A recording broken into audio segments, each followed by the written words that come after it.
ایک فیکٹری میں بہت ہنرمند لڑکا کام کیا کرتا تھا۔ اس کی ایمانداری اور محنت کا چرچا ہر شخص کیا کرتا تھا۔ فیکٹری کا مالک بھی اس نوجوان سے بہت خوش تھا کہ اپنا کام توجہ سے کرتا ہے اور کبھی بھی ایڈوانس نہیں مانگتا اور بس اپنا کام کرتا ہے اور چلا جاتا ہے۔ ایک دن کیا ہوا دوستو، اسی نوجوان نے بنا بتائے فیکٹری سے چھٹی کر لی۔ تمام سٹاف پریشان تھا کہ اس نے تو کبھی چھٹی نہیں کی تھی اور آج بنا بتائے ہی غائب ہو گیا ہے۔ ایک دن کام سے غیر حاضر رہنے کے بعد جب وہ نوجوان کام پر واپس آیا تو فیکٹری کے مالک نے اسے اپنے پاس بلوایا اور کہا، میں نے سوچا ہے کہ آج سے تمہاری تنخواہ دگنا کر دی جائے۔ فیکٹری کے مالک کو لگا کہ شاید اس پر کام کا بوجھ بہت زیادہ ہے اور معاوضہ کم، شاید اسی لیے یہ مشکلات کا شکار ہے۔ تنخواہ میں اضافے کی خبر نے اس نوجوان کے تاثرات پر ذرا بھی اثر نہ ڈالا اور اس نے فیکٹری کے مالک کا شکریہ بھی ادا نہ کیا۔ خیر، دن گزرتے رہے، سب کچھ ٹھیک چل رہا تھا کہ ایک دن اسی نوجوان نے ایک بار پھر بنا بتائے کام سے چھٹی کر لی اور مسلسل چند دن تک غائب رہا۔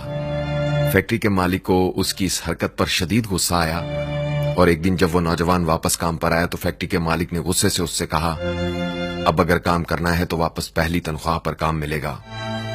مالک کی یہ بات سن کر اس نوجوان پر کوئی فرق نہ پڑا اور وہ چپ چاپ کام کرنے لگا۔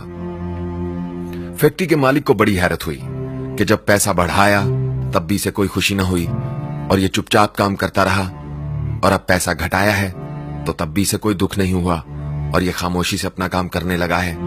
اس پر فیکٹری کے مالک نے اسے اپنے دفتر میں بلوایا اور اس سے کہا، ایک بات بتاؤ، جب میں نے تمہاری تنخواہ دگنا کر دی تھی تب بھی تم خوش نہیں ہوئے اور نہ ہی میرا شکریہ ادا کیا، اور اب جب میں نے تمہاری تنخواہ کو پھر سے ادا کر دیا ہے تب بھی تم دکھی نہیں ہو اور مجھے اپنی صفائی دینے کی بجائے خاموشی سے کام کرنے لگے ہو، آخر وجہ کیا ہے؟